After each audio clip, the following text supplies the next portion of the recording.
আসসালামু আলাইকুম সম্মানিত দর্শক মণ্ডলী। পল্লবীতে শিশু রামিসা ধর্ষণ এবং হত্যাকাণ্ডের বিচার প্রত্যাশিত সময়ের চেয়েও আগে এই বিচারের রায় ইতিমধ্যে ঘোষিত হয়েছে, আপনারা সকলেই জানেন। এবং যেভাবে প্রত্যাশা করা হয়েছিল ঠিক সেভাবেই রায়টি হয়েছে। প্রত্যাশা থেকেও কম সময়ের মধ্যে বিচার কাজ সম্পন্ন হয়েছে, এটি বলা বাহুল্য।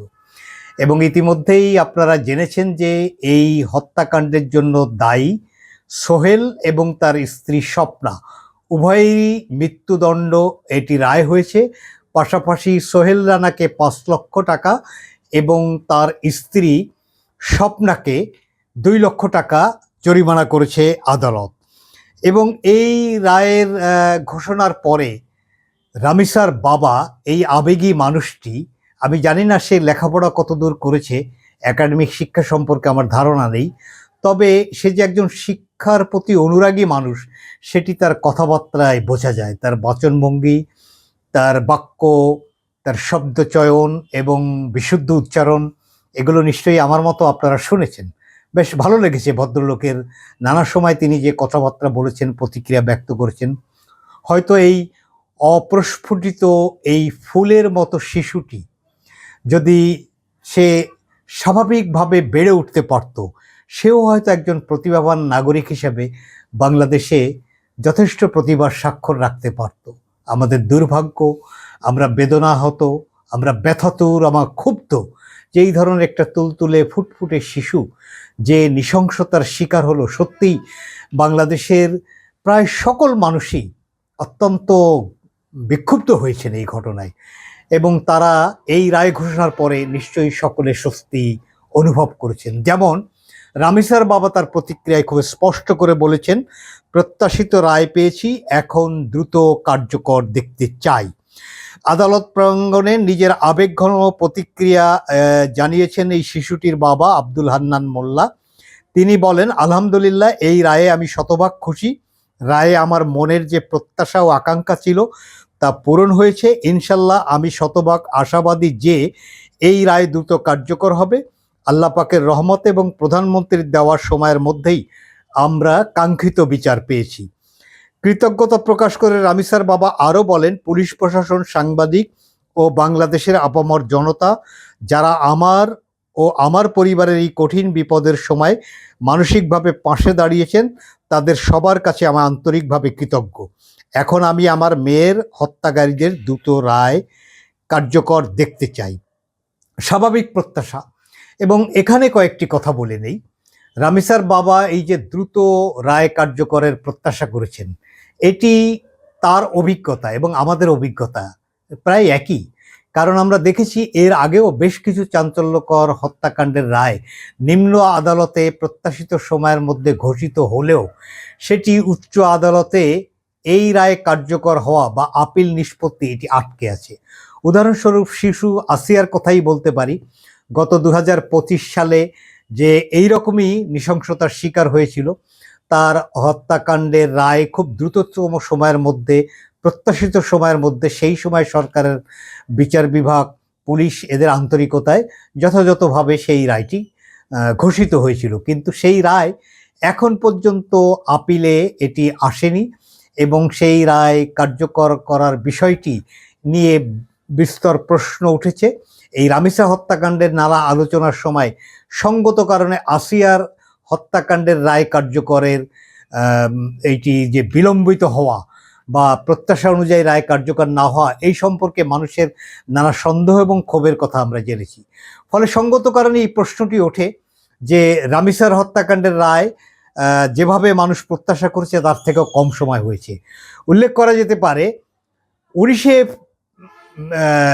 মেতে এই ঘটনাটি সংঘটিত হয় মিরপুরের পল্লবীতে, এবং সেটি দিন হিসাবে 19 দিন, আর বিচারের টোটাল প্রক্রিয়া দিন হিসাবে 17 দিন, এবং বিচার প্রক্রিয়ায় কার্যদিবস ব্যবহৃত হয়েছে মাত্র 6টি।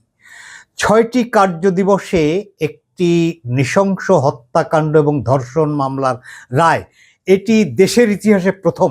এটিও আইন সংশ্লিষ্টরা, বিশেষ করে আইনমন্ত্রী তিনি নিজেও উল্লেখ করেছেন। ফলে এটা প্রধানমন্ত্রী যেমন করে রামিসার বাসায় শোকাহত পরিবারকে সমবেদনা জানাতে গিয়ে তিনি উল্লেখ করেছিলেন যে দ্রুততম সময়ের মধ্যে এই বিচার করা হবে।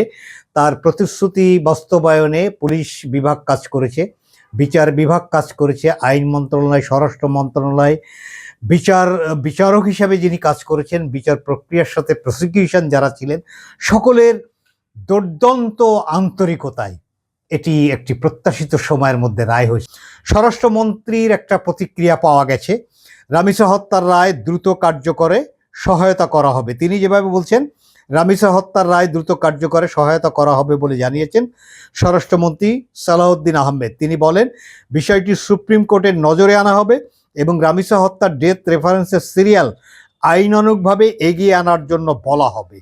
তিনি রায় ঘোষণার পরে 7 জুন তিনি তার সাংবাদিকদের কাছে প্রতিক্রিয়ায় এমন কথা বলেন এবং তিনি আরও উল্লেখ করেন, রামিসার ঘটনায় আদালতের ন্যায় বিচার হয়েছে। দেশের বিচারিক ইতিহাসে এবং পুলিশের গ্রেপ্তার ও তদন্ত কার্যক্রমের ইতিহাসে রামিসার ঘটনাটি একটি মাইলফলক। এভাবেই আমরা জনগণের প্রত্যাশা অনুযায়ী আইনের শাসন প্রতিষ্ঠা করতে চাই। এখানে আইনমন্ত্রীর কিছু কথা আছে, আমি একটু পরে বলছি। তার আগে আইনমন্ত্রী একটা প্রতিক্রিয়া ব্যক্ত এভাবেই করেছেন, যথাযথ, যে আপাতত সরকার সন্তুষ্ট এই রায়ে, উচ্চ আদালতেও এই রায় বহাল থাকবে বলে তিনি প্রত্যাশা ব্যক্ত করেছেন। এখানে উল্লেখ করা যেতে পারে যে এই যে মৃত্যুদণ্ডের পাশাপাশি সোহেল রানাকে 5 লাখ এবং তার স্ত্রীকে যে 2 লাখ টাকা জরিমানা করা হলো, অনেকেই কৌতূহলী হয়ে জানতে চেয়েছেন যে মৃত্যুদণ্ড যাকে দেওয়া হয়েছে তার কাছে এই জরিমানা আদায়ের বিষয়টি এটি কেমন হয়ে গেল। এটিও আমরা আইনি ব্যাখ্যা জেনেছি। এই যে 5 লক্ষ এবং 2 লক্ষ টাকা, এটি মৃত্যুদণ্ডের পূর্বেই সংশ্লিষ্ট দণ্ডপ্রাপ্ত আসামিকে পরিশোধ করতে হবে।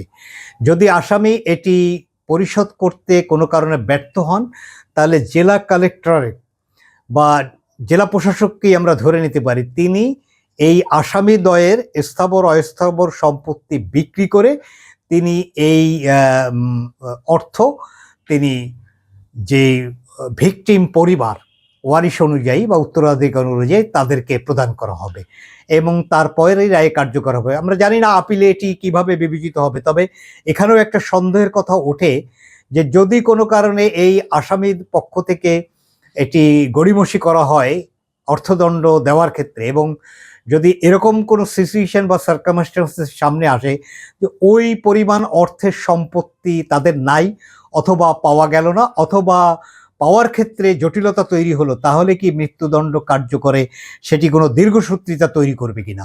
নিশ্চয়ই এই বিষয়গুলো আপিলে আলোচিত হবে এবং আলোচিত হলে এরও একটা সমাধান আমরা পাবো। তবে জনমনে এই প্রশ্নটি কিন্তু উঠেছে। ফলে আমরা মনে করি যে প্রসিকিউশন বা হাইকোর্টে যখন এটি যাবে, তখন অ্যাটর্নি জেনারেল অফিস এটি নিশ্চয়ই আমলে নিয়ে সেভাবেই এটির সুরাহা করবে। এখানে আমরা দেখতে পাই যে ঢাকা মহানগর শিশু সহিংসতা দমন ট্রাইব্যুনালের বিচারক মাসরুর সালেহীন, তিনি নিশ্চয়ই একটি ধন্যবাদ বা কৃতজ্ঞতা পাবেন, যদিও এটা তার পেশাগত দায়িত্ব। তারপরও কিছু বিষয় আছে যে তিনি দীর্ঘ সময় ধরে একদিনে অসংখ্য সাক্ষীর তিনি 16 জন সাক্ষীর তিনি সাক্ষ্য গ্রহণ করেছেন। এটি অপরিসীম ধৈর্যের বিষয়, এটি সহিষ্ণুতার বিষয় এবং এটি একটা নৈতিক দায়বোধের জায়গা থেকেই তিনি নিশ্চয়ই করেছেন। আমরা তাকে ধন্যবাদ জানাতে চাই। এই প্রসিকিউশন টিমে যে সমস্ত আইনজীবীরা ছিলেন, যে সমস্ত পুলিশ প্রসিকিউশনে যারা কর্মকর্তারা দায়িত্ব পালন করেছেন, আমরা এই প্রসঙ্গে সকলকে ধন্যবাদ জানাতে চাই। আরও একটি কথা উল্লেখযোগ্য যে আমরা জানি যে এই নিম্ন আদালতে বছরে 1 মাসের ছুটি থাকে। বিচারিক কার্যক্রমকে গতিশীল করার জন্য এবং আরও আধুনিকায়নের জন্য সরকার সিদ্ধান্ত নিয়েছেন যে এই 1 মাসের বা 30 দিনের ছুটিটি তারা 2 ভাগে করবেন, একটি জুন মাসে এবং একটি ডিসেম্বর মাসে। সেই অনুযায়ী 1 জুন থেকে 16 জুন পর্যন্ত নিম্ন আদালতের বিচারিক কার্যক্রম কিন্তু বন্ধ ছিল। এটি উচ্চ আদালতে আবেদন করে আইন মন্ত্রণালয়ের পক্ষ থেকে এই উদ্যোগটি নেওয়া হয়েছিল এবং এই স্পেশাল ট্রাইব্যুনালটি বিশেষ আবেদনের পরিপ্রেক্ষিতে কোর্ট বন্ধ থাকার সময় সেটি চালু রেখে এই বিচারিক কার্যক্রমে সরকারের যে সদিচ্ছা, আইন মন্ত্রণালয়ের যে সদিচ্ছা, তার একটি গুরুত্বপূর্ণ প্রতিফলন আমরা লক্ষ্য করছি। ফলে সংশ্লিষ্ট সকলকে আমরা ধন্যবাদ এবং কৃতজ্ঞতা জানাচ্ছি এই ধরনের একটি নজির স্থাপনের জন্য। 19শে মের ঘটনা, 24শে মের মধ্যে তদন্ত সম্পন্ন করে চার্জশিট দেওয়া হয়েছিল। 25 মে থেকে 31 মে পর্যন্ত ঈদ উল আজহার সরকারি ছুটি ছিল। 1 জুন আদালত খোলার পরেই সেই বন্ধ থাকা অবস্থায় বিশেষ আবেদনের প্রেক্ষিতে সেই আদালতে 1 জুন থেকেই বিচার কার্যক্রম শুরু হয়। 1 জুন আদালত খোলার দিনই চার্জ গঠন হয়েছে। আইনের বিধান মতে পরবর্তী দিন সাক্ষ্য গ্রহণ করা হয়েছে। সোহেল রানা নিজে তার দায় স্বীকার করেছেন। তার পরের দিন যুক্তিতর্কর জন্য আদালত পরের দিনই সময় রেখেছিলেন। এখানে রাষ্ট্রপক্ষের পক্ষ থেকে যুক্তিতর্ক উপস্থাপন করা হয়, আসামির পক্ষ থেকেও যুক্তিতর্ক উপস্থাপন করা হয়। যদিও আসামি পক্ষের রাষ্ট্রনিযুক্ত আইনজীবী বলেছেন যেখানে তার যুক্তিতর্ক উপস্থাপনের তেমন কিছুই ছিল না, কারণ আসামি 164-এ তিনি দায় স্বীকার করেছেন এবং আদালতেও তিনি সাফাই সাক্ষী দেননি অথবা তার দায় অস্বীকার করেননি। ফলে তিনি তার অপরাধ স্বীকার করায় রাষ্ট্রপক্ষ নিযুক্ত আসামির পক্ষের আইনজীবীর আসলে তেমন কিছুই করা ছিল না। এই যে 6 দিনের মধ্যে যে এই রায়টি আমি আগেই উল্লেখ করেছি, যেটি বাংলাদেশের ইতিহাসে প্রথম এবং নজির স্থাপন সৃষ্টিকারী। এখন প্রশ্ন হতে পারে তাহলে এই সাবকন্টিনেন্টের ইতিহাসে এরকম আছে কিনা। একটা রেফারেন্স আমরা পেয়েছি, সেই দীর্ঘ পূর্বে 1882 সালে নদিয়া থেকে নদিয়া সেশন কোর্ট মুল্লুক চাঁদ নামে একজন ভদ্রলোককে তার 9 বছরের শিশুকন্যাকে হত্যার দায়ে মাত্র একদিনে বিচার কাজ সম্পন্ন করেছিলেন। তো আমাদের দেশের আইনি প্রক্রিয়া অনুযায়ী সেটি সম্ভব না। তারপর ওই 6 দিনে যে বিচার কাজটি শেষ হওয়া, এটি নিশ্চয়ই বাংলাদেশের আদালতে বিচারিক প্রক্রিয়া একটা নতুন নজির এবং দৃষ্টান্ত। এটি আইনমন্ত্রী যেভাবে বলছেন, আমরা ওই যে প্রশ্নটি ওঠে যে বিচারের কার্যকরিতার দীর্ঘসূত্রিতা নিয়ে, আইনমন্ত্রী এখানে সুস্পষ্টভাবে বলেছেন রামিসার ধর্ষণ হত্যাকাণ্ড জাতির জন্য অত্যন্ত দুঃখজনক ও ভারাক্রান্ত হওয়ার মতো ঘটনা। তবে প্রধানমন্ত্রী 1 মাসের মধ্যে বিচার প্রক্রিয়া সম্পন্ন হওয়ার বিষয়ে আশাবাদী ছিলেন। 7 দিনের মধ্যে তিনি উল্লেখ করেছেন রামিসা হত্যাকাণ্ডের ডেথ রেফারেন্স ফাইল উচ্চ আদালতে যাবে, এছাড়া পেপার বুক তৈরি হবে এবং সে অনুযায়ী মামলাটি বিচারের তালিকায় যাবে। আইনমন্ত্রী জানান উচ্চ আদালত খোলার পর রামিসা হত্যাকাণ্ডের যে বিচার হয়েছে সেটি যেন দ্রুত নিষ্পত্তি হয় সে বিষয়ে আবেদন করা হবে।